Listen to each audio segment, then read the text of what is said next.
Hi, I'm Maria Otodoy and I'm going to talk about visual schedule. So what is a visual schedule? So visual schedule is a systematic technique or set of pictures that communicates the series of activities or steps of a specific day. It is anything that communicates to people what to expect, and it also enhances learning and communication for individuals with autism, spectrum disorder, or any person with memory disorder. So through the sets of events, the visual schedule, the expectations are set for them. So by giving this or providing the visual schedule, it minimizes, behaviors in the classroom or in the clinic.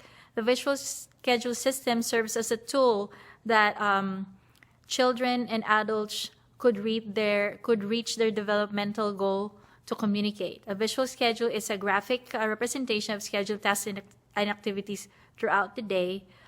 It also increases communication, organizational skills, and decision making.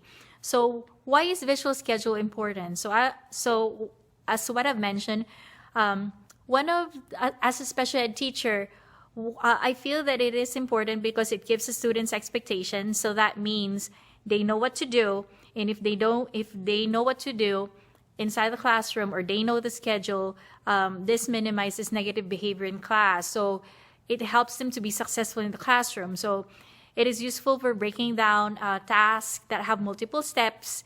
It reduces anxiety, providing consistency and expectations.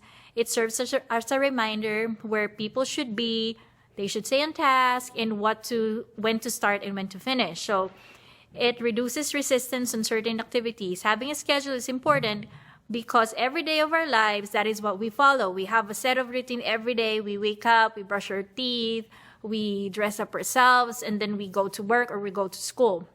And that's up until we go back to our house and sleep, right? So it is the same for students with autism or students with disability or any person with disability. A schedule should be followed just so everything is on track, and it keeps them, to be always on task, and at least they know where to go and what to do. So they might not have the understanding of schedule, but they need to know what is going on. And so having a schedule will definitely help them. This will provide predictability of what is expected of them.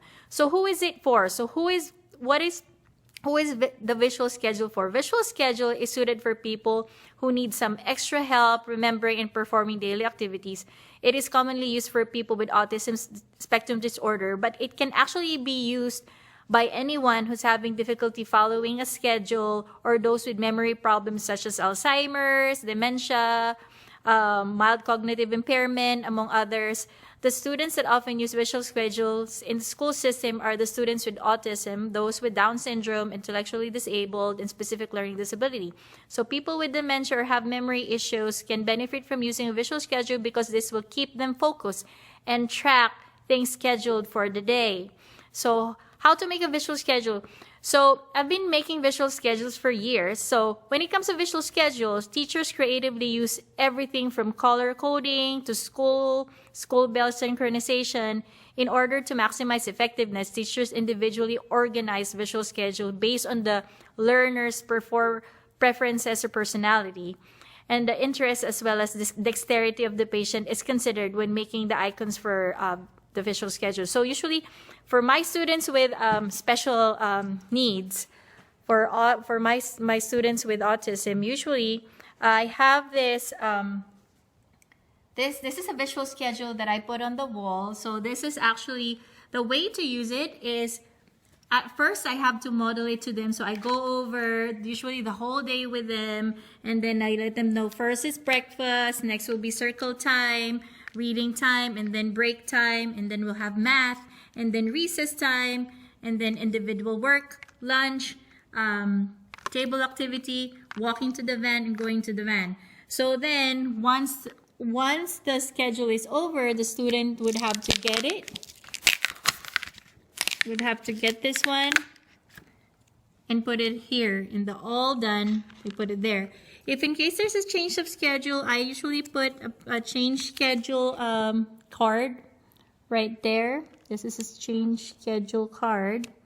And then I would just have to change it to an activity, like instead of table activity, then I'll just remove that one and put a puzzle activity instead. There you go.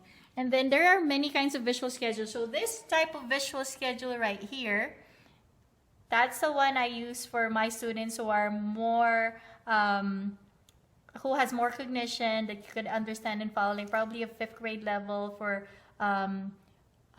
usually with individual with intellectually disabled. So this one they could easily follow and they can put it in their tables.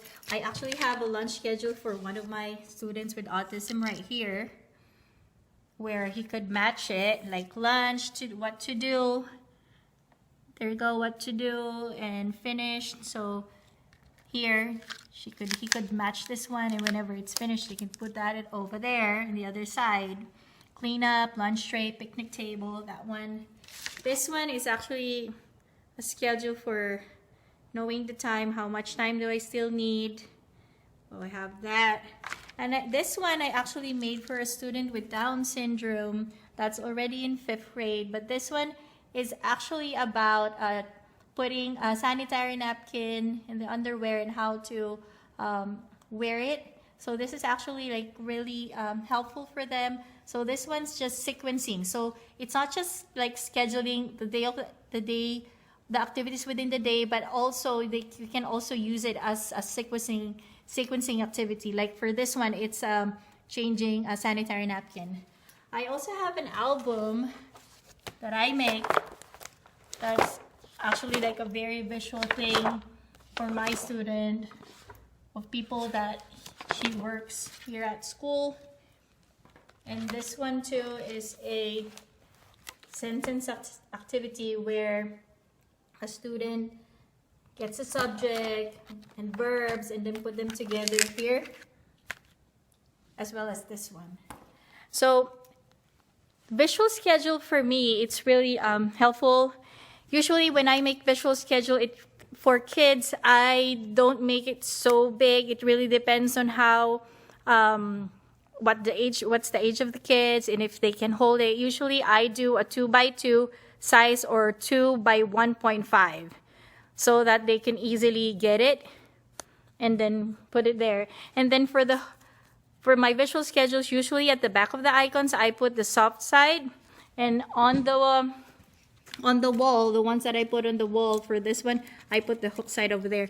My reason is because usually I have students who are very sensitive to touch, and this one's softer than the hook side.